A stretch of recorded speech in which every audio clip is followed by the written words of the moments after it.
What's going on, people? BoP are back. Arsenal v Watford podcast. Boys, how are we doing?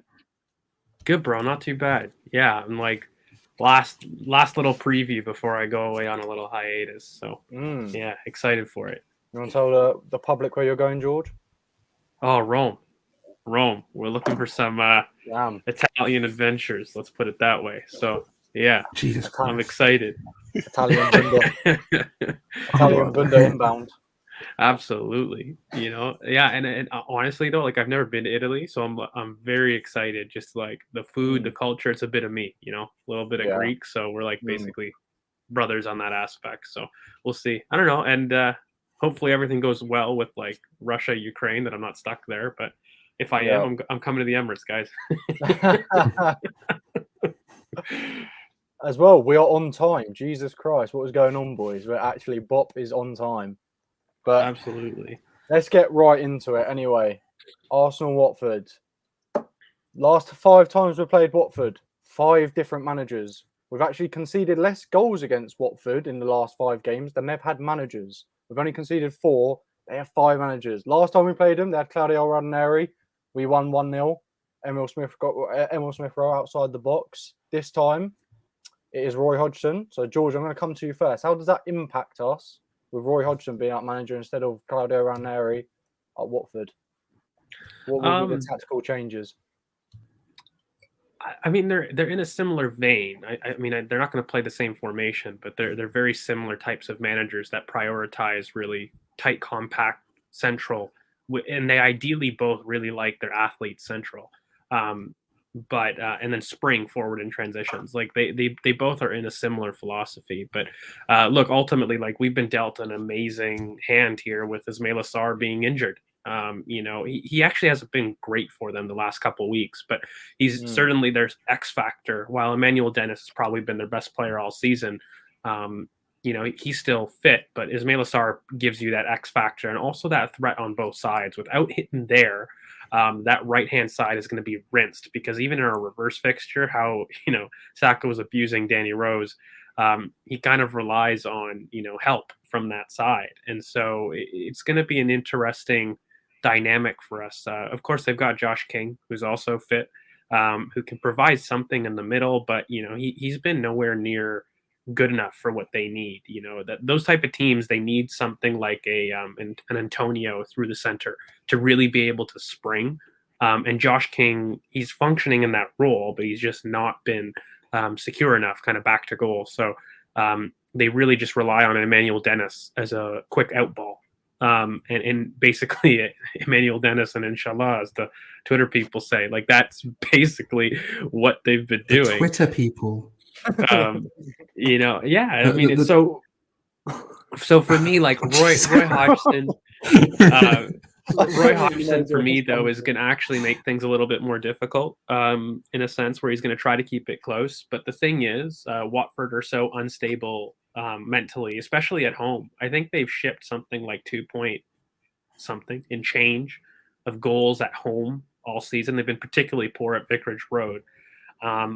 So I'm expecting a really good game. I think Emil Smith Rowe being fit is excellent, because we are going to face a low block. So I expect a very difficult opening exchange until kind of a goal opens the doors in terms of that. But yeah, Roy Hodgson is, somebody that was a smart appointment. And if given the job earlier, would have definitely kept them up. Like I rate him as a manager really highly. He's very, very good. In terms of setting up teams. Like he's not in that elite echelon, but he's somebody that's going to do well with what he has.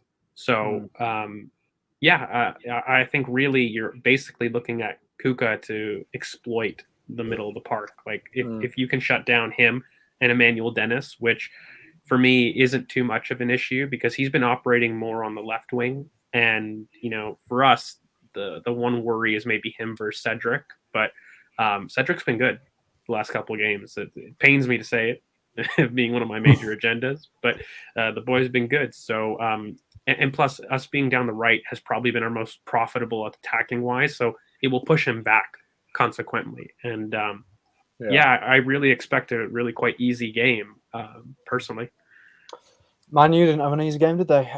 But yeah, moving into it, Roy Hodgson. I don't know about you boys, but I've never liked him after the Brazil World Cup and what he did. Being out after 2 games was just absolutely criminal, and I've not liked him since. I liked what he did at Palace, to be fair, but after what he did to England, I can't forgive him. But moving on, Watford sitting 19th place with 19 points. So, Corin, where do you think they're going to finish this season? Do you think they're going to get relegated? What do you think of what will happen with them? I mean, it's hard because there's a club close to my heart. It's my local, so it's difficult for me. But I do think they're going to go down. The changeover in managers is never going to work. And James, let me know you're out. I know we'll sort something out. Don't worry. But look, in terms of Watford, it's very difficult to pin whether they'll finish 18th, 19th, or 20th. I don't think they'll finish 20th. I think probably 19th. They're in that bottom echelon. I think there's about 5 teams vying for that 18th spot. Whoever's going to be worse of those, I think they're going to be 19th personally. I just think that the Pozzos, how they've run the club in terms of high turnover of managers, not letting players acclimatize to said manager. Sacking Ranieri is what sent them down, in my opinion. I think if they kept him, maybe sort of built up a bit more, gave him a bit more time, they could have had a chance. But sacking him and employing Hodgson, it just, I don't know. It's not for me, and I just think that they're a bit of a lost cause. I do think they have good talent there. I think Sarr is good, Dennis is good. I do like the fact that they've got like ish players. Like they're not great, but they're okay-ish. I mean, if you look at what happened in the first game, we saw Danny Rose get absolutely obliterated by Bukayo Saka. I was there at the game. He was on that side in that second half, and literally it was a massacre for 45 minutes. Where he's not eligible anymore, is he? He's not eligible anymore, and this is the thing. He's not in the 25-man squad. They left him He's out. not even in the 25-man squad, and this is the thing. The talent that they have is just not good enough for the Premier League right now. So I do think they're going down. Personally, if I was to say what position, I would say 19th. You're 19th. They stay around that. I think the damage been done though. Like they had good goal scoring potential. If they did have a competent manager, they could have stayed up. I mean, they definitely had the talent to score goals, but they haven't. Think if they kept Ranieri, they would have stayed. They would have been at least had a chance. Like he was seeming to get something out of it. If they swapped earlier, they would have had a bigger chance. Yeah, that too. They've pressed better with Hodgson than they did with Ranieri. Obviously, like they're not a good team, so they leave a lot of gaps centrally because they've got their better players out wide, like the Dennis's, the Stars, all these guys. They have them out wide, so they're better out wide. And like obviously, Hodgson came in. He tried to do a 4-4-2. He didn't see. He saw that it didn't work, so immediately switched back to the 4-3-3 that Ranieri and Munoz were using. They're like a 4-5-1 block, and they're not that good. Like ball carrying centrally killed them. We saw that. Like Elanga had a very good game against them because he was just allowed to pick up the ball and just drive centrally and find anyone he wanted. So I think it's the progression through the midfield as well. They don't have carriers. I mean, Sissoko can do something, but he's not consistent enough, and it just doesn't. It doesn't work in terms of they're going to be, whenever they lose possession, they're just going to be stuck in their half. They don't have the outlets. I mean, they have outlets up top, but in midfield to get it to those outlets, it's just they don't have that connection to get to pass through the lines, and that's what kills them every time. So CK, we just saw Arteta's press conference earlier today, and he said that there's going to be, Edu's trying to create an official link between Arsenal and Watford. What do you make of that? Well, we've been, our training ground is like less than a minute away from there. It's literally like you can walk. Literally next door. Yeah. So it's a smart idea. It could be beneficial to both clubs, like just having another club linked to you, having another potential group of players linked to you. I don't think there's a real negative to being linked with Watford. They've got some decent players, but apart from that, I don't make too much of it.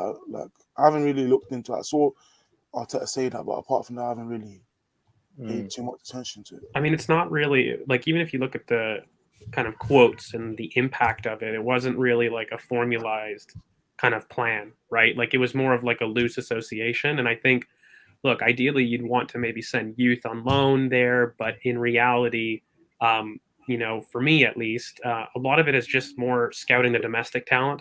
So a lot of people don't know, but like Bukayo Saka, Jadon Sancho, these are guys that came up through Watford and were found or picked up by them. Like it's more about isolating the area and maybe having a club that could be consistently kind of in the Champions League or flirting with the Premier League while still being able to maybe train with us.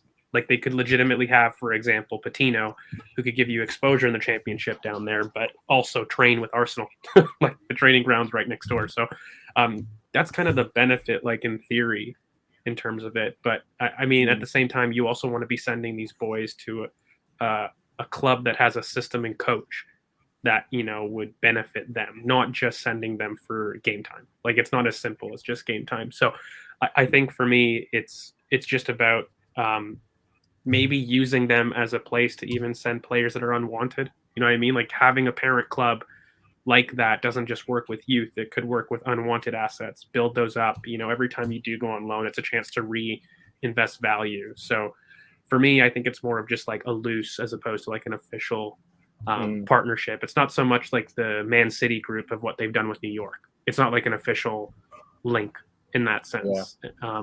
And I mean, for example, like our Colorado Rapids link is even less than the Man City link. It's much more just shared ownership, right?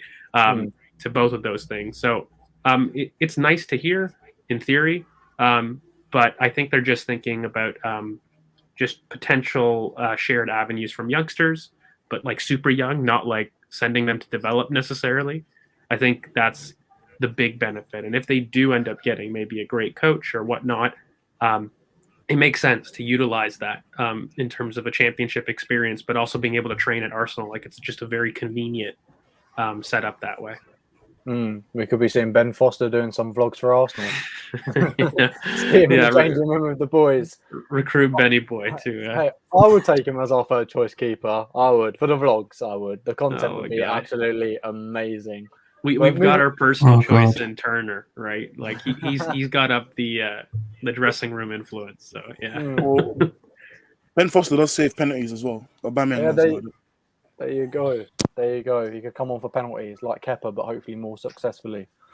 But moving on, we'll be talking about lineups. So CK, why don't you run me through the lineup? We know Tomiyasu's out. Well, most likely a doubt. Yeah. So run me through the lineup that you think is going to be for the Watford game. I think, just to keep it short, the Brentford team. So, yeah. So, Ramsdale, Cedric, Gabriel White, Tierney, Partey, Xhaka, Odegaard, Saka, Smith Rowe on the left, and Lacazette up top. I think that's what's simply that's going to be the team I think we're going to play with. And I'll prefer that team to Martinelli on the left. Have you got worries about Tomiyasu being out? Cedric and Dennis lining up? No, Cedric's been good. Watford do most of their work outside, but they forced the Gea to make one save only last game, so I'm not too worried, really.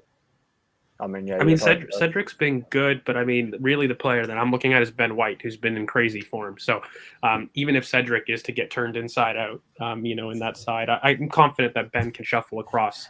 Partey's been really, really good in the center. And again, Watford almost vacated. And for us, we attack the most centrally this season. It's almost a perfect storm when you really look at the game itself, right? Like this is a team that at the earliest opportunity will shoot wide and just hope that their wide players do something. But through the middle, they're so poor. And Arsenal attack through the middle quite consistently. So all their poor players, you're looking at Tom Cleverley, Sissoko, who isn't the same Sissoko. Cathcart is horrendous. You know who's actually been okay has been Kamara in the last couple of games, maybe at a stretch. He's been okay. So it'll be a little bit better than having Danny Rose there. So I don't know if Saka will get exactly the same joy that he enjoyed with Danny Rose. But I think for me, I look at Cathcart because I don't think Sissoko can run anymore. So when he is up there, he won't track back in the same way, and Cathcart can't defend space. So I think Emile Smith-Rowe has a field day, if I'm being really honest with you. Yeah, but I think as you said, we attack through the middle, and I don't know if people have noticed this season, but Watford actually have conceded a lot of deflected goals from outside the box. A lot of times they've had them shots deflected and it's gone past Foster. So I mean that's another thing we can look at. I mean that's how we scored our goal last time in the 1-0 win was Smith Rowe deflected goal. But Curran, key battles. We've already touched on Dennis and Cedric. What other key battles do you think we're going to be seeing on Sunday? So in terms, I think that the midfield obviously is going to be major. I mean, Partey and Xhaka versus Cleverly and Sissoko is obviously going to be the main thing, and making sure that because the thing is, what happens usually is they don't really have that, as George mentioned, that their central presence isn't as strong.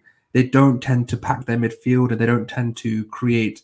They don't tend to. So, for example, if we do go back to say a pivot, and they could try and isolate and try and go 3v2 in the middle, they don't do that.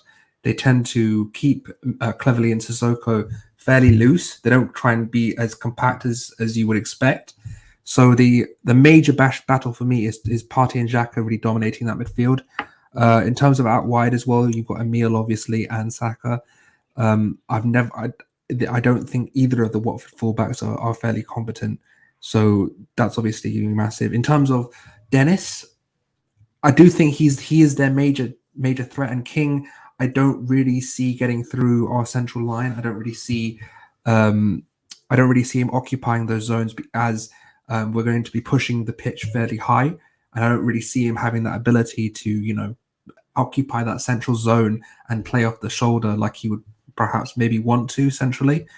He's not going to have the space to do that, and even if he tries, he's going to get caught offside a lot. So I really do think that if you're going to look for players to exploit in terms of a Watford side, you're just going to have to go Dennis and just Dennis. Just try and isolate Cedric, maybe try and move Josh King over towards the right half space and try and pull Ben White out to create space for him. Something like that. Because they're going to make it an ugly game, right? Currently. They're going to try, do their best, and we're going to try to. They don't have a lot of off the ball movement, though. This is the thing. They don't. Losing Sarr means that they lose the flexibility in attack, right? Like it forces play to one side, and even Ben Foster, who's got a good long ball on him. To be fair, I know he's old and he's not necessarily the greatest, but he's got a good long ball and he does play it early to Emmanuel Dennis. Who should really have a good game is Martin Odegaard, and if he doesn't. There's going to be some issues because I think this is a game for him to shine. He's got Cleverly on his side. That's a battle he can win. And from a team that's really poor centrally and we attack quite well centrally, he's somebody that people should be looking towards to having a really good game. Saka, again, he should have a good game, but Kamara's been decent. So, if he's being occupied by Kamara, Odegaard should find really good space between the lines. Martin's been in really, really good form at the moment as well. Exactly. He should have scored last time we played Watford if Alba wouldn't have nicked the goal off of him literally on the line. He should have got several more goals. Like he's only on 4 goals, but I can count in like the last 4 or 5 games at least one instance where either if it's weak foot or him hesitating on a shot, he's had instances to pull the trigger. So I really hope he gets a goal. The Watford one wasn't his fault though. That was 100%. That was not that one. That was Oba's, but he's been pretty guilt-edged the last couple of weeks from goals. So I'm really hoping he gets a goal because it will do him a serious amount of good. Because I think he's been playing well, but he really needs a little bit more impact in the final third. Whether that's a really quick vertical pass or something. Like I think he needs to really influence the game a little bit more. So I'm hoping for a goal, especially looking forward to Leicester. And, again, we don't know Tomiyasu's availability, but I wouldn't be shocked if he is on the go that they choose Watford as a really good game because we're going to be camped out in their half. When he says that it's a doubt, in my mind, that's like a grade 1 injury, which just basically means that it's a 7-day max, maybe 10 kind of instance. And because it was the other calf, it wasn't like it was a tear. You get this a lot too, by the way, in those types of injuries that was serious. I don't think Arsenal told the truth on his initial injury because he was out for almost 6 weeks, and that's not like a re-injury. Like that's not, common for what we see there. So when you're coming back, it's really often that, on the opposite side, you end up getting injuries or small little niggles, not really injuries, but like feeling cramps or whatnot. And, those are really sensitive. So for me, if it's on the other side of the foot, there's not really a fear, and a doubt could literally mean day to day. We're not sure. Do we risk and do we not? And for me, if I'm looking at it from a physio perspective, before you get to Leicester and Liverpool and Villa, which are high intensity games, this could be a really good game that you're just going to sit in, put him against Dennis, who, again, by the way, aerially will be great, and just camp in their half. It's a safer game than, say, a Leicester, even a Liverpool or a Villa. Like, looking at those games to introduce him back in quick succession, you'll want one of the three. And I almost trust Watford to be a lot more of up to speed than any of those three, because his matchups against, if it's Villa, Leicester, or Liverpool, are quite tough, on against the left wing for each of those positions. So, I wouldn't be surprised. But again, if Cedric plays, I don't think there's an issue because he's been in good form. Yeah. Just quickly before moving on into our predicted scores, you both touched on Smith Rowe. Do you think he's getting an impact off the bench, or do you think he starts the game? Start. I think he starts. Yeah. All that space that Watford leaves centrally is perfect for him. Like in the middle of the park versus United, they didn't win any duels.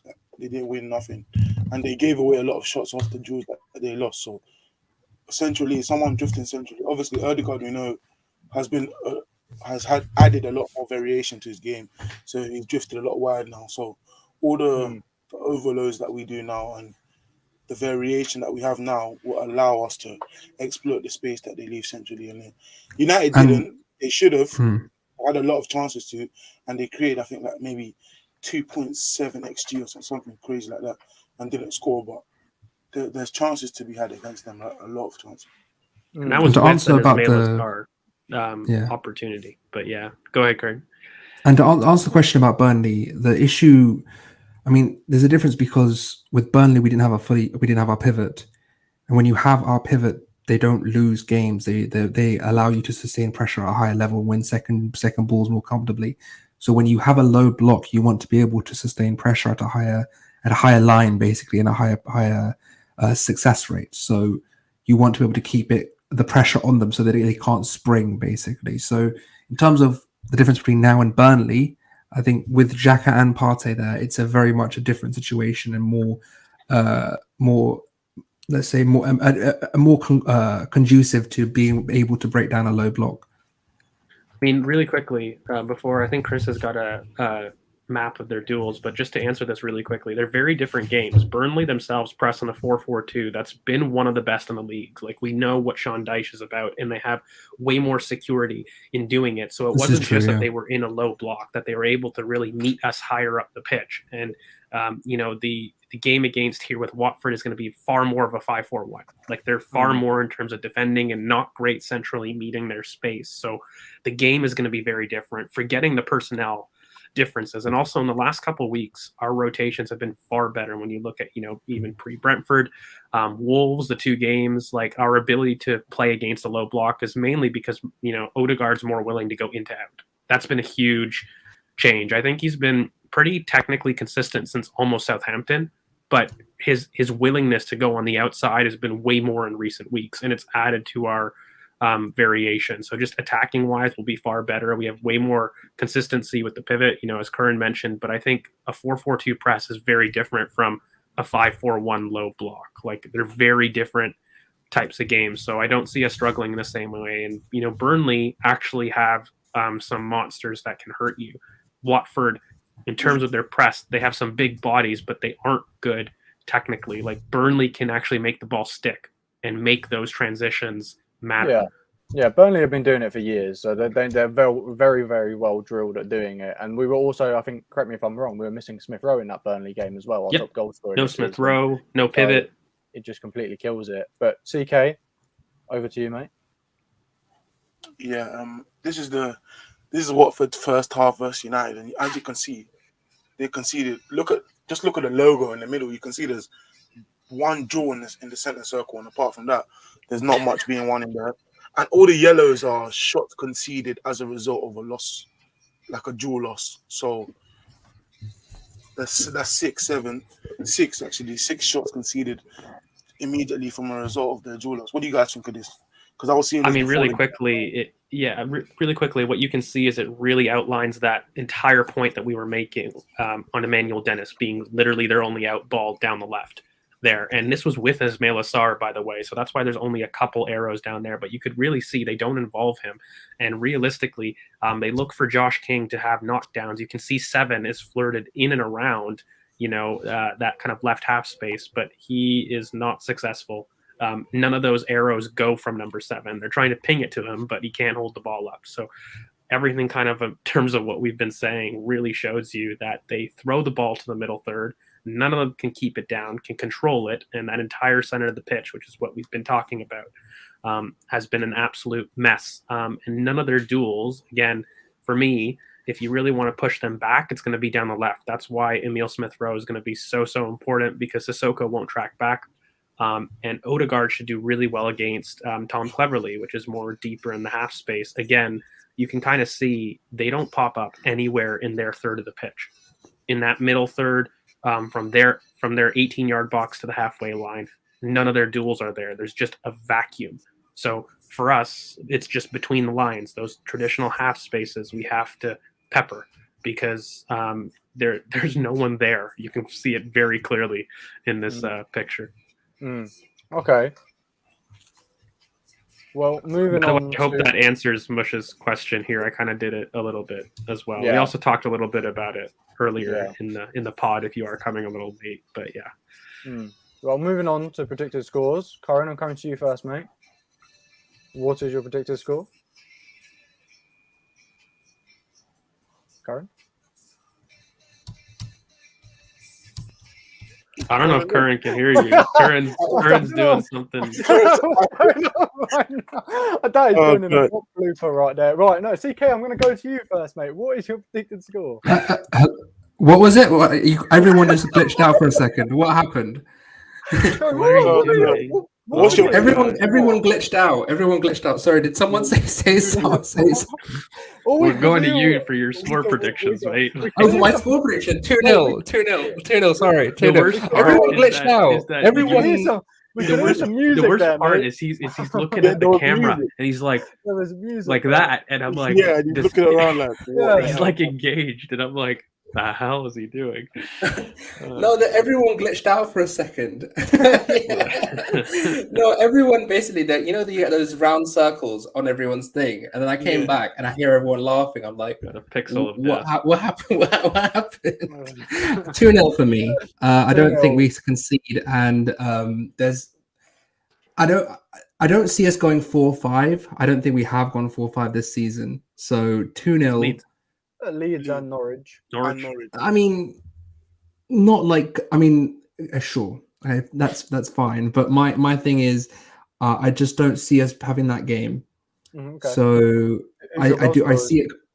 Mine are Saka and Smith Rowe. I think it's going to be quite standard. I think we have the ability to take on their fullbacks with ease, and I do think there'll be an assist for Odegaard at some point from central areas to one of them. The one thing I will say is I do see, for example, a Newcastle versus Marseille versus Newcastle type goal where it comes from wide out to in sort of assist, and I can also see maybe even like a Saka versus Newcastle where we play through the lines quite well, and we end up going through the lines to through them, and we just cut through them, and Saka finishes something like this. So yeah, I think hopefully I'm okay now. You could hear me, right? You were just moving your eyes. I mean, I could hear some music. Yeah, there was music. Yeah, that's from downstairs. Okay. But yeah, I'm okay. I was yeah. George, over to you, mate. What's your predicted scoreline? Yeah, so we've said all this, and I've said even in previous pods that we're due a 5-0, but there's just two things, the Roy Hodgson factor and the fact that we don't have Tomiyasu, who would increase our build-up for me. And, no Ismail Assar is nice, but I've gone 3-0. We haven't lost to Watford since 2017 in the league, so it's been quite a while. definitely a clean sheet, regardless of how you view it. I don't think Watford are really getting out of their half. I do think it'll be tight, though. Probably, I'd be surprised if we do score in the first half. I think it'll be like kind of drawn out. But again, once the goals do come, the floodgates will open. I just don't think that we've got enough time to do that, along with Tomiyasu, to make it a really big score line. So I'm going 3-0. 3-0. So 3 goals in the second half as well. Okay. Yeah, maybe an odd one in the first half, like towards the end of the half, like a little nick of a goal, and then like 2 in the second. But I think it'll be really drawn out. I don't think we get a goal in the first 20, 30 minutes. Okay. So I think it'll be cagey. It's a tired legs kind of game. It's not really a it's not really. But Emil's going to yeah. score for sure. People will love this. Martin Odegaard's going to score in this game, and it wouldn't surprise me. And I do think that Lacazette gets a goal. Okay, moving on from that one. I don't want to hear that. CK, over to you. What's your scoreline? 4-0. I think we do score in the first half. They don't start well. They get better after the half. They get better maybe the 5 minutes after the second half starts. That's when they get better. But I think we start strong. They've conceded early in a lot of games, and they're not good at home. They've conceded 2.4 goals per game at home, 31 goals in 13 games, 10 losses. 10 losses, 2 wins, 1 draw at home. They're not good at home. So, yeah, for me, 4-0, Saka, Odegaard, and Smith Rowe, 2 goals, I think. Okay. Priv Arsenal Aziz is 4-1, was it? Yeah, 4-1. 4-1. Okay. And my scoreline, like Curran, I'm going 2-0 as well. I also agree. I think Martin Odegaard will get a goal. I think it'll be one of them like runs into the box that we've seen so many times this season, probably from a Kieran Tierney cross. I think, no one ever picks him up. The centre-backs don't quite get there because Laka pushes him out and Odegaard's there on the penalty spot to put it in. And I also think Smith Rowe gets a goal as well. I think it's the battle of the centre of the pitch, and I think both of the boys score. So, yeah, I think, George, if you want to round it off. Yeah, so I guess these are the predictions really quick, just as a reminder for everybody. I'll get that out so you guys can see about Willow. And thank you so much for all your engagement, guys. Real quick one. We'll definitely have some content for you actually tomorrow. We're probably going to be recording a real Roman Abramovich special to have you guys. And, of course, we'll get the Watford review back for you guys on Monday, which will be my last video before I go away on vacation. But thank you, everybody, for checking in. Make sure you guys like, comment, subscribe, hit that bell for notifications so that you know when we do upload. In terms of finding us, you can find us at BoP Footy on Twitter. Boys' socials are down here. You can find me at GeorgeV_AFC. Chris, mate, where can they find you? CK Football on Twitter. CKFTBL. And Curran, mate, where can they find you? If I'm actually around, it will be at Curran BOP. If I'm actually being heard in the correct vicinity today. Okay. After Curran stops, the pinwheel of death, Willow, mate, where can they find you? The one Willow, as usual. Absolutely. So thanks so much, guys, for checking us in, and we'll probably be back. You could find us. We're going to have, again, a special pod for you probably tomorrow. We're going to release it, but you can find us live again on Monday. Look forward to that Watford review after we win 3-0. We're signing off. 4-0, sadly. 2-0.